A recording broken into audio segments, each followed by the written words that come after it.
Hello, dear polymer clay enthusiasts.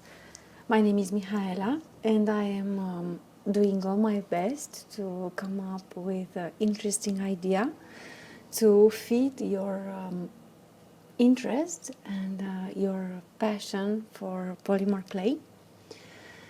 For today, I have prepared a faux enamel project, and we are going to play with polymer clay, alcohol inks, and metal foils. And I can assure you it is always a winning combination to put together metal foils, alcohol inks, and polymer clay, of course. For this project, I have used navy blue cernit and black #1 cernit, and I have used 3 parts of navy blue and 1 part of black polymer clay.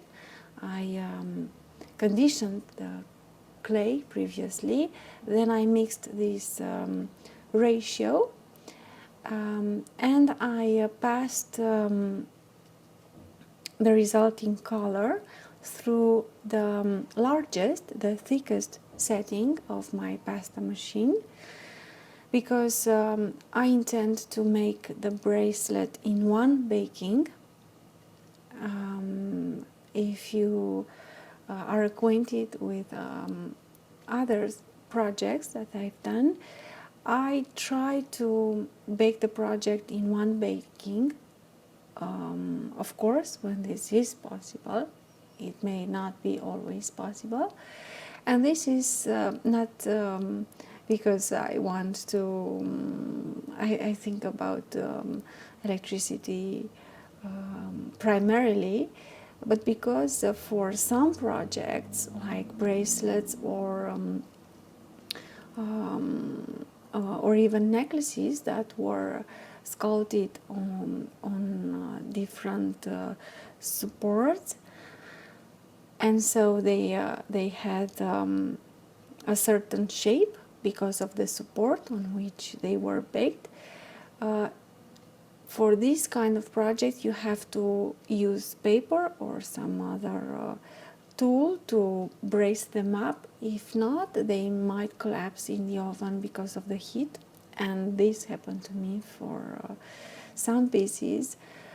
So when possible, I try to finish the project in one baking and not have nasty surprises during the second baking. So I have conditioned the clay through the thickest setting, and then using a paper template, I decided how large I wanted the bracelet to be. And then using the rigid plate, I cut around.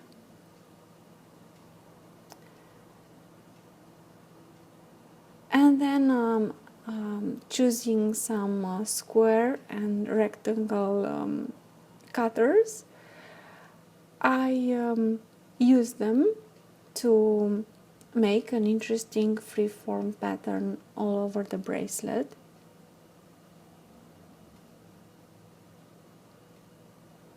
You have to be careful not to go too close to the edges, and also to leave a little bit of space between the cuttings, and this will ensure the strength of the final bracelet.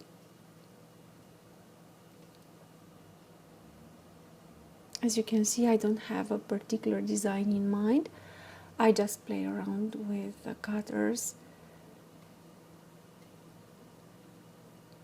And in fact, we will cover in part some of the holes with little pieces, we also call them inches, that we will apply partly on top of the holes that we've made with these cutters. Next, using a sponge or your favorite texture plate, you you can texture the base of the bracelet. This is going to be the back of the bracelet.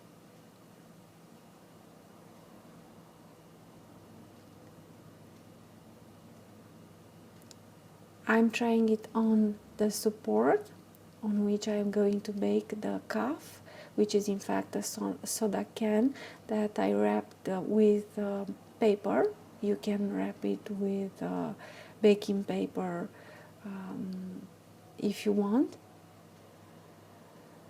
And I did this in order to avoid the glossy, not so good looking effect you would have on your bracelet if you bake it directly on the soda can. So I'm trying it on the support, and I'm visually checking the result of my playing with the cutters to see if I like the project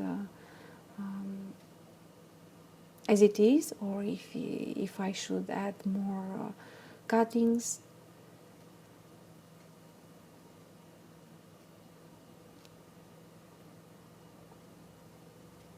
And then using the blade, I'm taking it off the soda can, and I'm using the same texture sponge to texture the back as the front of the cuff.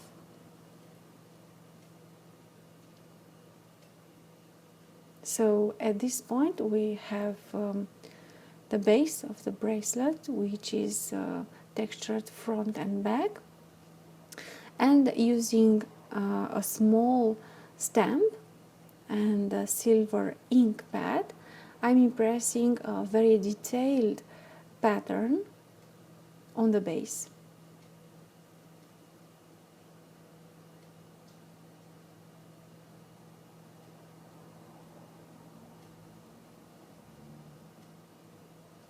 And now it's up to you to choose the color of the ink that you would want to use for texturing, for adding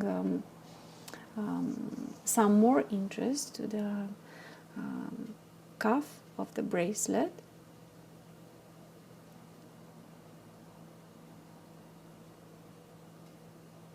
For me, this silver ink and the resulting dark blue were a great combination. I was happy with this combination, and I'm doing the same thing for the back of the bracelet, because you will see in some areas the back through the cutting parts, through the negative spaces. So I wanted to have a continuity in the design, in the idea, by applying the same techniques on the front and on the back of the cuff.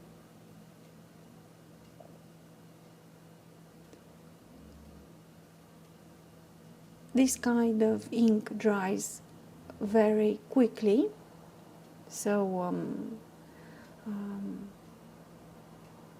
I will be able to flip the bracelet and put it on top of the soda can and continue with the project without having to wait for the ink to dry.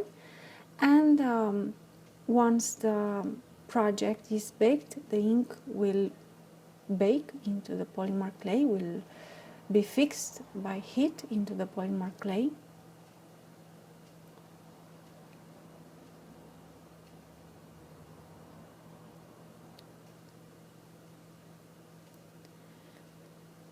It is very possible that while working with the clay, while pushing on the clay with the stamps and the sponge, the initial form of the bracelet might got distorted, so you might have to trim off part of the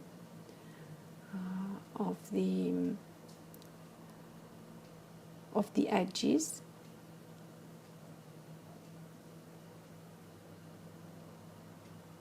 And then when you are happy with the size, you can join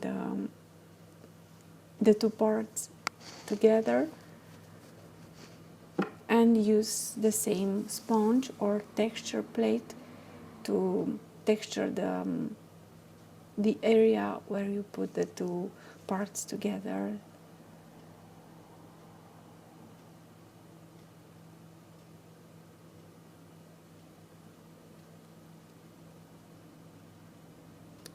You should check if the cuttings are the cutting areas are very neat, because you will see these areas in the final bracelet. So if you have little things to work on, you should do it now.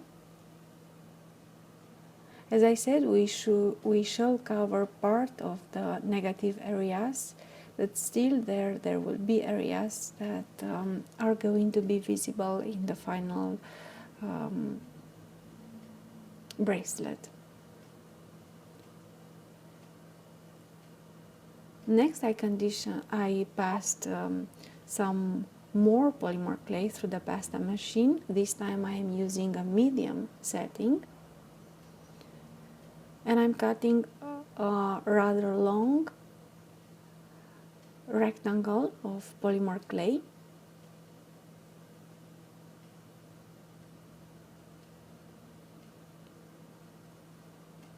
And now it's time to take your foils.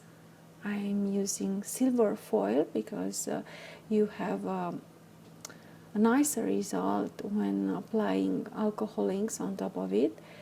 I have tried abalone, but you get a different result. The colors might be darker than when you are using silver foils. And as I wanted to have very vibrant colors in the finished cuff, I went for the silver foil.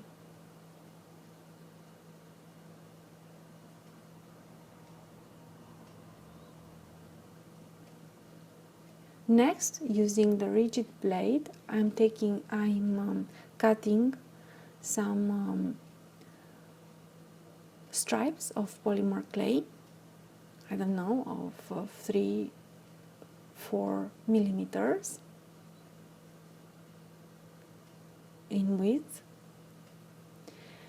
and I will pull on the clay in order to make the stripe as long as necessary, in order to be able to apply it on top of the margins of the bracelet to decorate the margins.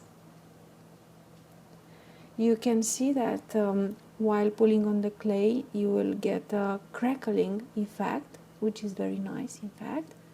And when I am applying the stripe, I'm really applying it on top of the clay with the silver foil facing up. I did this for the bracelet, and then I noticed that the camera was off, so it was quite a challenging thing to take off the borders that I have already applied. So this is why I'm showing you the bracelet with the margins already decorated.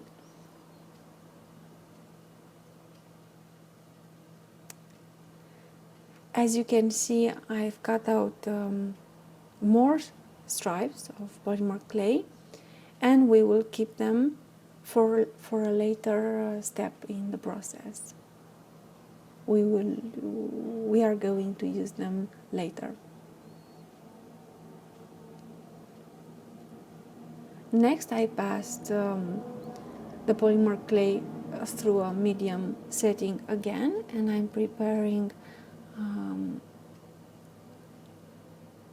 I'm cutting a rectangle of polymer clay that I'm decorating again with silver foil. And as you can see, it's very easy to work with the foils. You take them out of the package, you put them on top of the polymer clay sheet, and then you just have to use your finger to press it very slightly into the polymer clay.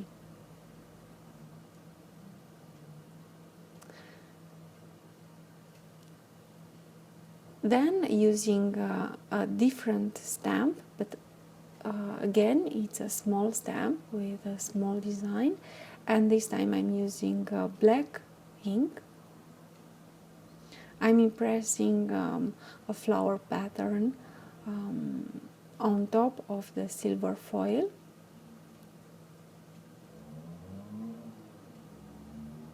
And I will be using alcohol inks to color the silver foil.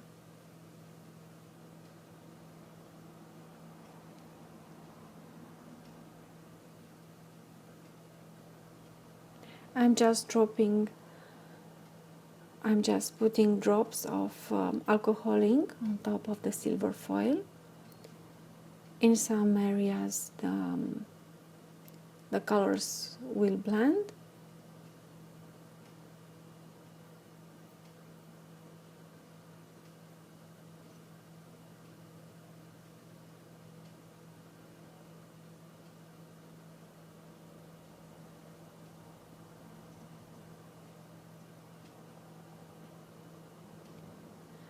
And I have prepared a second larger sheet of polymer clay, passed through the medium setting as well, because I realized that I would need a lot of inches to decorate the bracelet all around. In the end, I will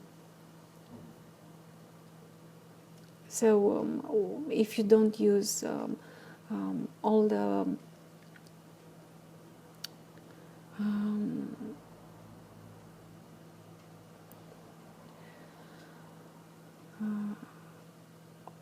inches for this project, you can store them and use them for some other project, or you can use this technique and adapt it and make earrings or a pendant to go with this faux enamel bracelet. It's always up to you to take this inspiration further and to adapt it to your taste and your vision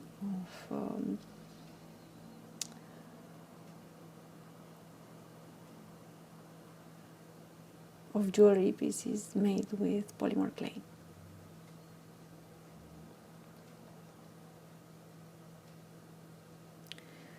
As you can see, I have applied a little too more alcohol ink, and I had some leakages on the margins.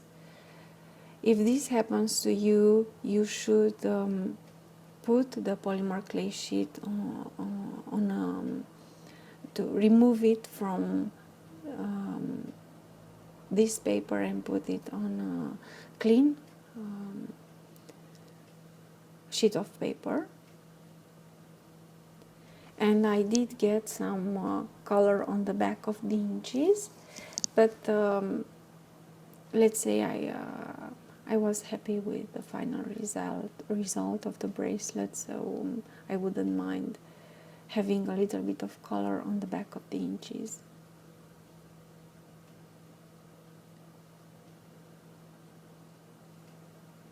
And after applying the colors of your choice, you can use a brush to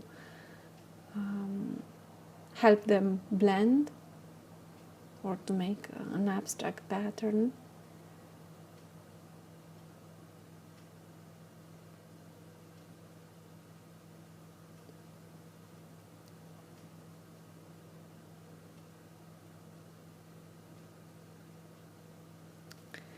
And then I recommend you to leave these pieces for 30 minutes and to make sure that they are really dry when you are starting to cut the inches using the same cutters we have used to make the negative spaces on the bracelet.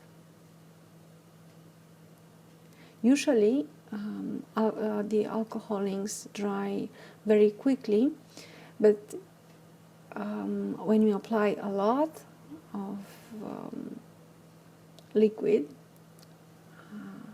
just like I did, it's better to leave them for a while, I don't know, 30 minutes, to make sure that they are really dry.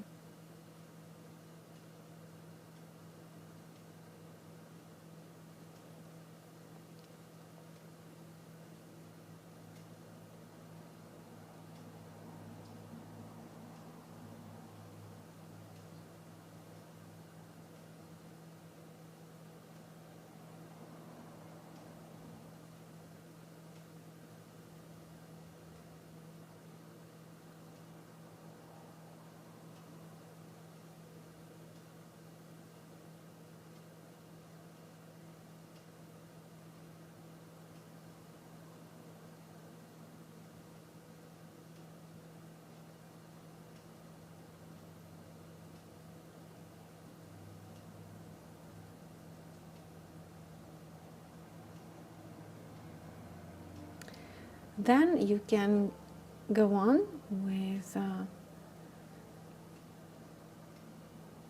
the process.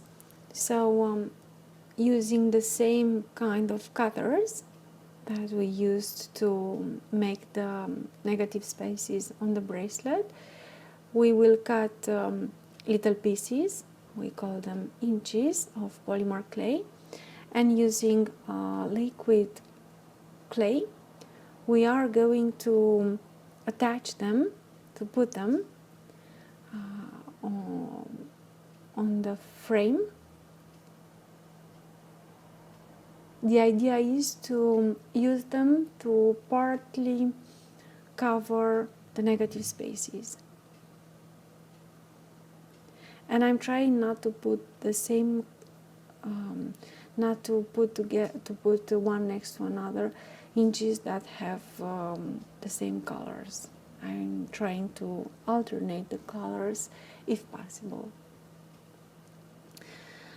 I have discovered in the process that I have put a little bit too much liquid clay. When you are working with liquid clay, less is more, so it's better to put less polymer clay. And I had a little bit of leakage in some places, but let's say I was happy with the final result, and these little things were not really visible, and but I'm telling you this to be careful. And as you know, as with any other project, once it's finished, you always know what you could do better. There's always room to improve a project.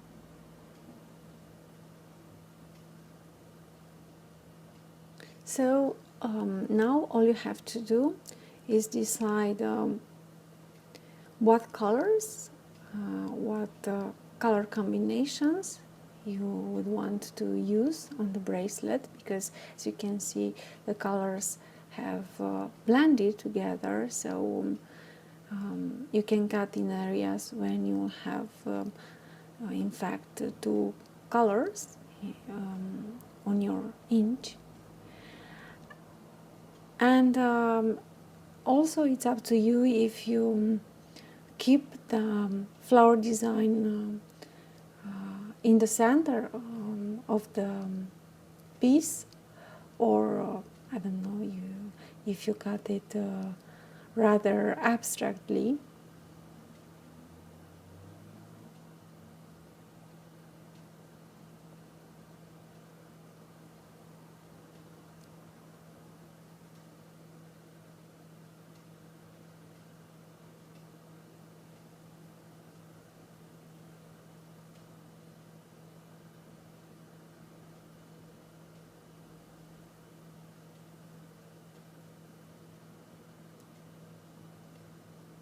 So as I said, the idea is to decorate the bracelet all around using these colorful inches, and by doing so we are covering parts of the negative spaces, and in the end you will have a two-layer design, a sculptural bracelet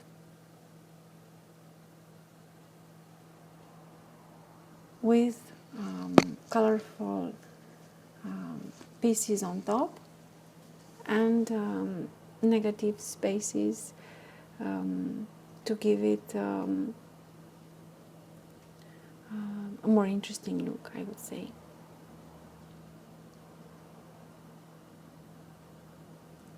Then it's up to you how many inches, how many pieces you would like to use to decorate the bracelet. You can use more, you can use less.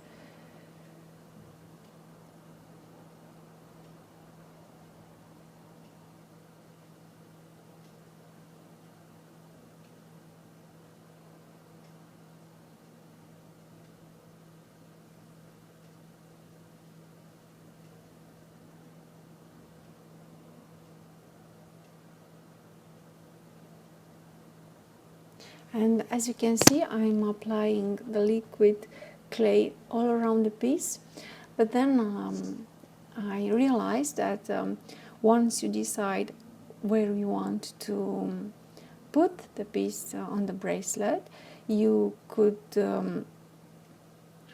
take a look where the piece would sit on the bracelet, yes, and then you can apply the clay only on the area that will be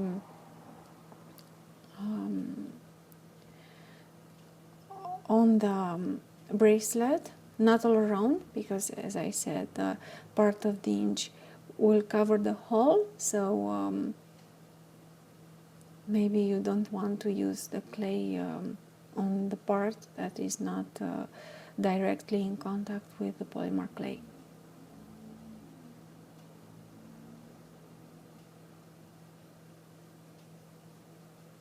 This is not the first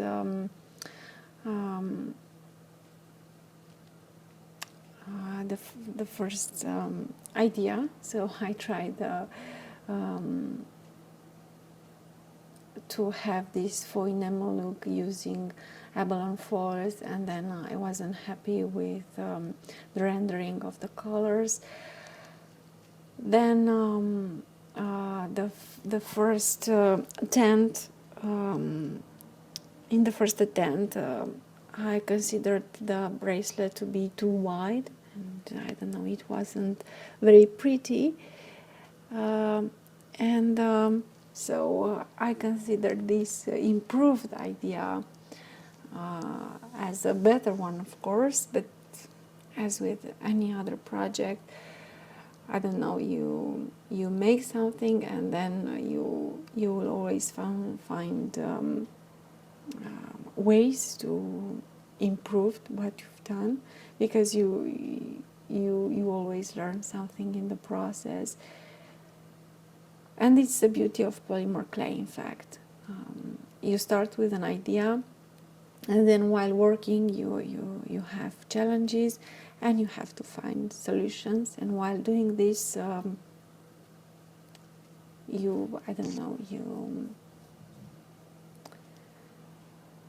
you come with better ideas because you have to, in a way, you had to find solutions.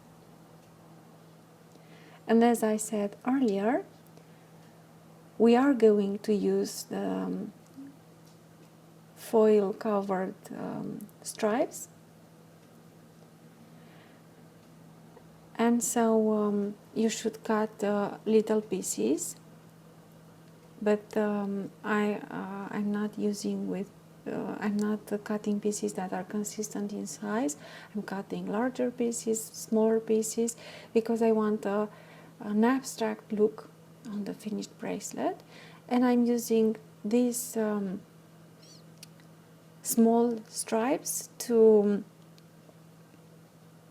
enhance the visibility of the inches, to add, I don't know, to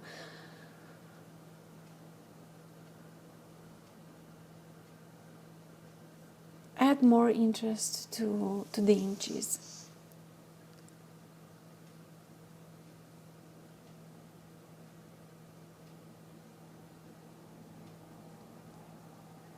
And as you can see, I'm not applying them all around. In fact, I'm applying them in different parts, on the bottom, sometimes on the upper part, on the left, on the right. There's not a particular logic. The idea is to have an abstract design.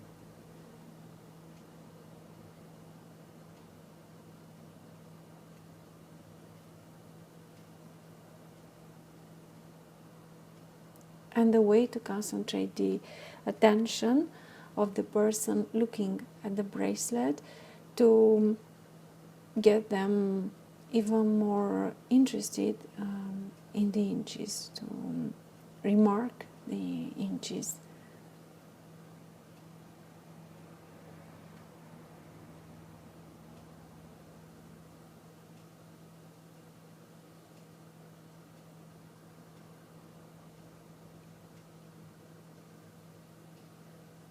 You have to be very careful because by applying the liquid clay underneath the inches, they might slide a little bit. So before putting your project into the oven, you should check that the pieces are well in place, are where you want them to be.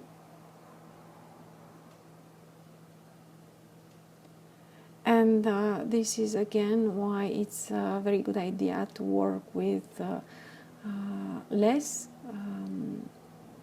liquid clay, to put just a little bit of liquid clay, because the more you put, the more the pieces will tend to slide and not stay in place.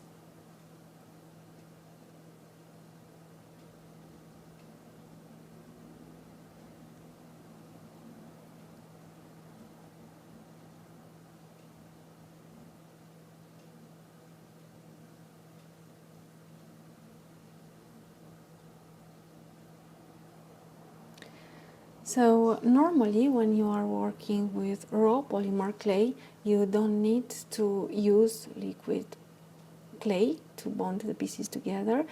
But here the base of the cuff is decorated with the inked pattern. So this might prevent the two pieces to bond together very well, and in this case it is better to use the liquid clay, a little bit of liquid clay, to make sure that the inches are going to be very well fixed to the base.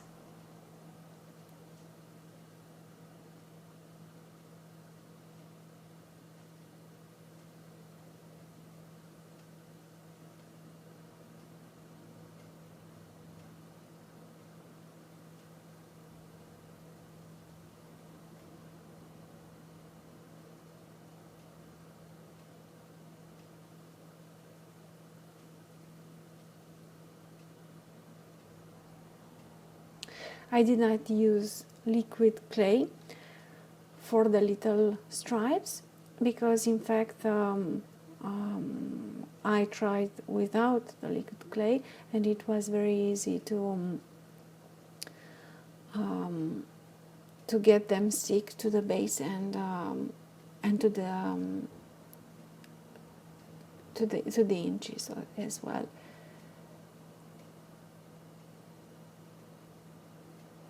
And so, as I said, before putting your project into the oven, you should visually inspect the bracelet and make sure that you are happy with the form, with the decorations, and because I'm not going to sand the bracelet, I am making sure that the cutout areas are smooth and that everything is alright, and I won't be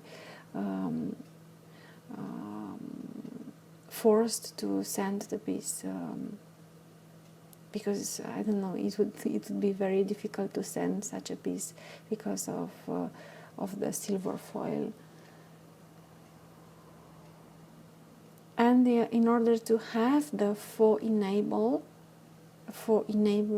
effect, I am using a triple thick glossy varnish, and I'm applying a very thick coat on the edges,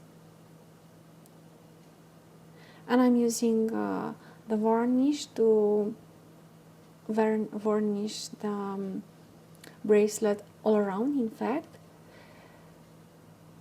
But as I said, on the inches I am applying a very, very thick coat layer of varnish. And once this first layer is dry, I will apply a second thick layer of the same triple thick varnish, but only on the edges. I'm using this varnish to varnish the edges, which are coated with the silver foil. And when you are working with silver foil, you'll have to protect your project using varnish. It might be normal varnish, triple thick, matte, glossy. The point is you have to protect your jewelry piece.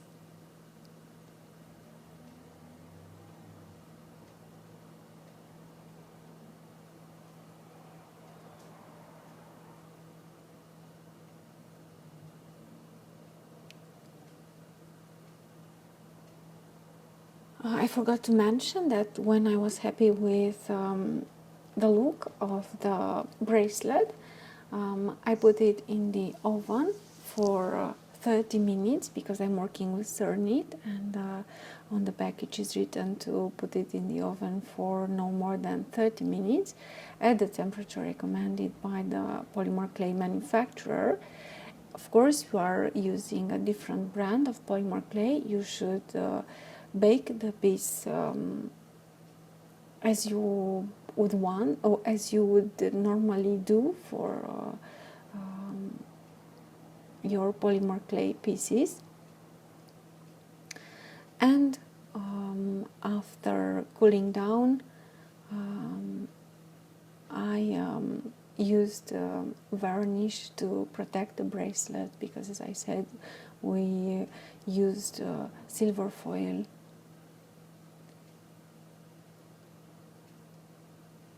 And also because by using the triple thick glossy varnish, I managed to get the faux enamel look that I intended to have with this project. I hope you liked this project, and I hope you'll take this inspiration further and make your own pieces. And if you did, please subscribe, please like my video, and stay tuned for more fresh inspiration for your work with polymer clay. Thank you.